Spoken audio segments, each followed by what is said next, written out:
So really, Silicon Valley is attracting the best of the best, and really that's one of the reasons why everyone should come here. Okay. Myself, having spent 3 years in Europe, Silicon Valley really is like one-stop shopping for startups and for entrepreneurship. One thing I noticed in Europe, the EU is 27 different countries, so they all have different needs. Romania has very different needs from the UK, which has very different needs from Spain.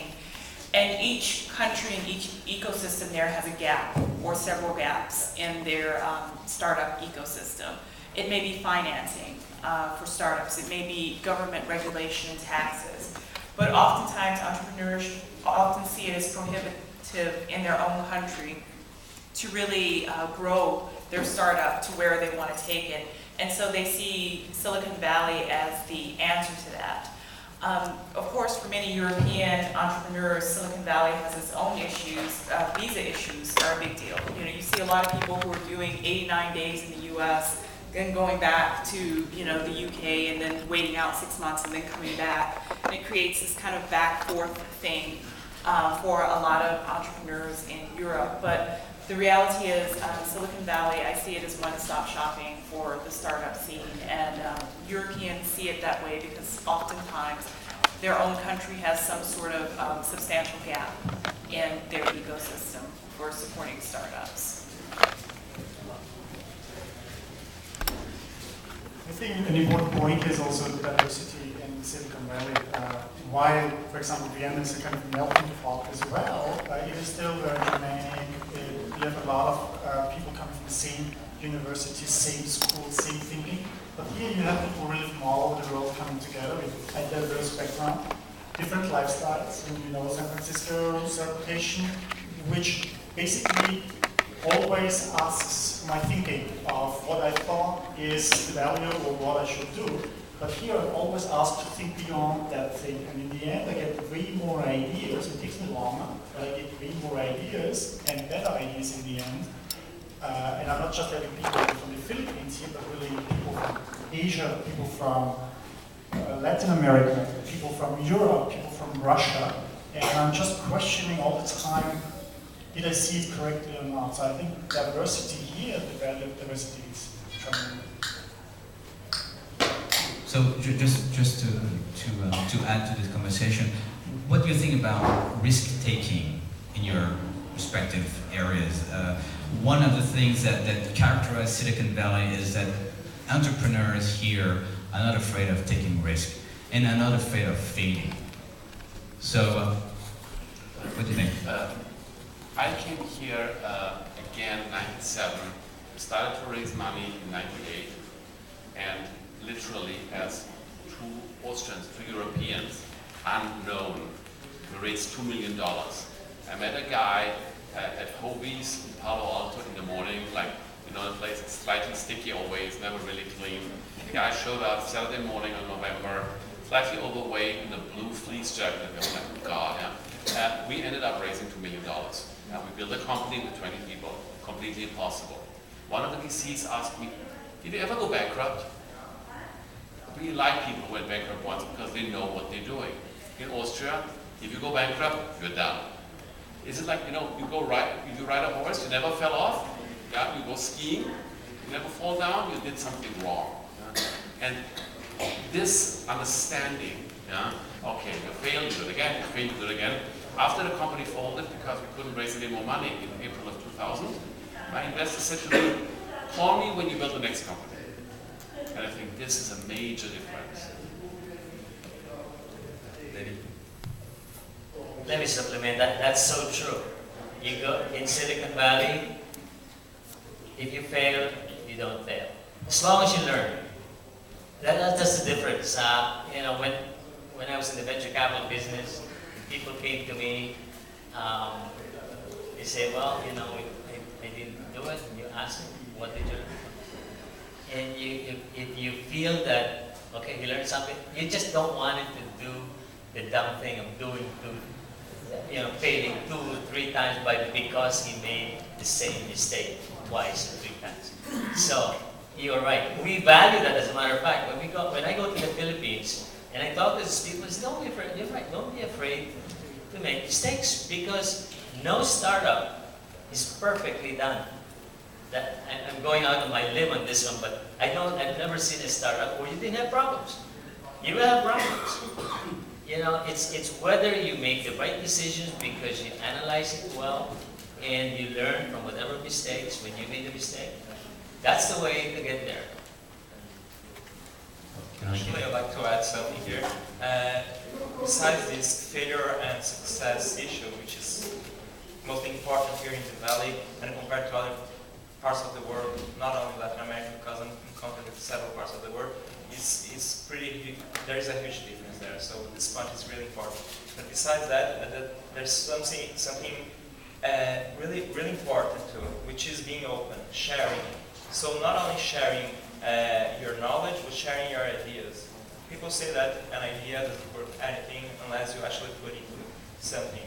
So sharing ideas, being open, like you mentioned before. So this is something very important. I'll also congregate to this discussion, talking about this ecosystem and environment, having the private sector and universities together. This makes the huge difference. If I can compare that to Brazil, where I'm from, universities, the best universities in Brazil, I would say in Latin America, are public universities. And as soon as you get a private company or a company from the private sector in touch and connected with a public school or something from the government owns the property, the intellectual property of everything. So why should a company, a private company, be connected to the public sector? So this is something different here. Stanford has many partnerships with different companies in different parts of the world, and companies, let's say Google, Facebook, Apple, they are inside the university looking for new talents, for new opportunities to invest and develop something together. So I think it's also important. Angela? Okay, so one thing that allows Silicon Valley, in my opinion, to be so independent of the public sector is deep investment, like in the early 40s and 50s, into the first technology companies like HP and later on Apple. They had government small business loans. The government purchased some of their equipment. These were very expensive equipment, and through creating earlier, the former trade secretary spoke about the invisible hand, and in Silicon Valley, and it seems as if the government really invested, wanted to develop technology, and so we see, like, if we are doing something similar in the Philippines, we can break having only 2 incubators funded by the telecom companies. We can have ones that invest in agriculture, other relevant industries. So I think we have great redwood trees. Those start from seeds, and the government's been watering it in the United States, and Stacks had really wonderful government support in the Philippines. So I would just want to add to this is one thing I want to dispel a myth.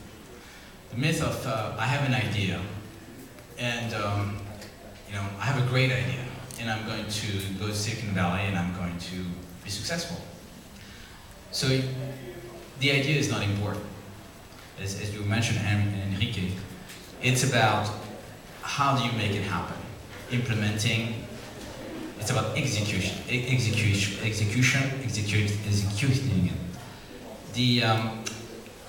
The Google boys were not the first one creating a search engine. There were like dozens of search engines before. Mark Zuckerberg was not the first one creating a social network. It was MySpace, it was a big Friendster and so on. Steve Jobs was not the first one creating a smartphone or a tablet. It's about execution. And that's why here, when you come to Silicon Valley, you should not be afraid of exchanging your ideas, of sharing your ideas. It's no secret. There's millions of people who have the same idea. So now, once you're in Silicon Valley, what do? How you have your idea, you have your passion. How do you become successful? How do you be the next Google, the next Waze? Okay, in my opinion here, actually, this is not an advertisement for Silicon So House, you but guys- that's exactly what we do.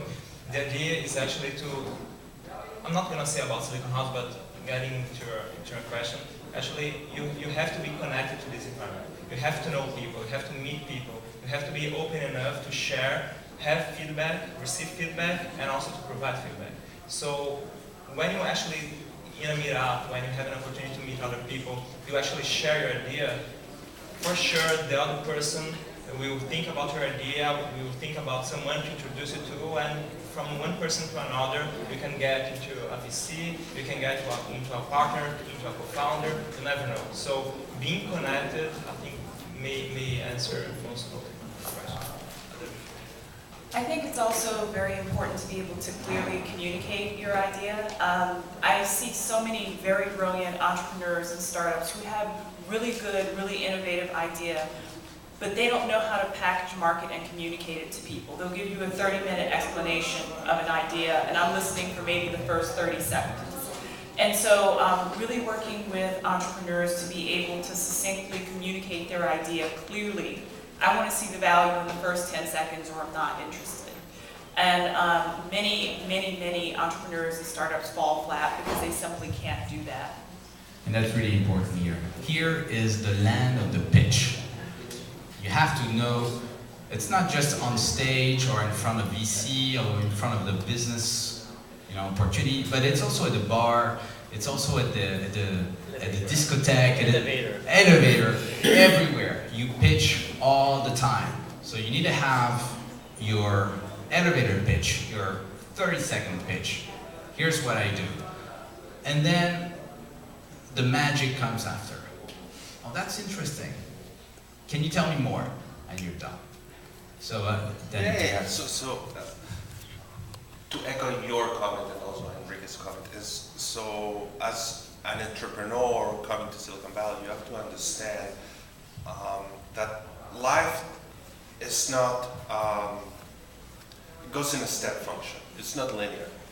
So it's not like you start in point A and you go through a curve that will take you up. That's not how it works. It's clearly a step function. So you have to understand what steps you need to take in order to, that will take you to where you want to be. So having a pitch, working on your idea, meeting with people, but always with what's the goal, and that will take you to the next step. So because you will not get there in one step. You'll need multiple steps. So that's what you do once you come here, I think. I think an important point is especially in Europe, the perception is if you make it to SFO, you made it, because at the gate, a man with large sacks of money is being handed out. It doesn't happen that way, as we know, and actually it's extremely hard. And also, you're always entrepreneur. You go to the birthday party of your 3-year-old playdate friend, you bring business cards. You never know whom you meet. And as a segue to the pitch. And when you talk about what you do, you talk about it differently. You cannot talk the same way in Europe. If I give that pitch, people say, you're kind of pushy. Yeah? Here, if you don't have a call to action, if you don't sell, they say, well, probably he's not really engaged with his work. Yeah? And to learn both and distinguish both, I think is very important. Again, let me add, you come to the bottom line is you come to Silicon Valley because the money is here. If you look at the total number of ventures in the world, I'd suggest to you, and I don't know the exact number, the biggest proportion of the funding happened here. What does that tell you? That tells you that the investment community here understand your problem, appreciate, are looking for your opportunity. Unlike probably in, well, I can use the Philippines. The Philippines, they don't understand venture capital. They made their money. There's a lot of rich people in the Philippines. The Taipans, you know, the traditional Spanish people, they understand how to make money. They can build condos, they can build airlines, they can build breweries, they can do all of those traditional ones, but they would never understand, at this point, they don't understand investing in venture capital. And that's a big problem because, you know, you talk to Lucia Tan or Henry C. and you say, well, you know, you worth billions. Can we take 10% or 5% of your net worth and put it in a fund, an angel fund?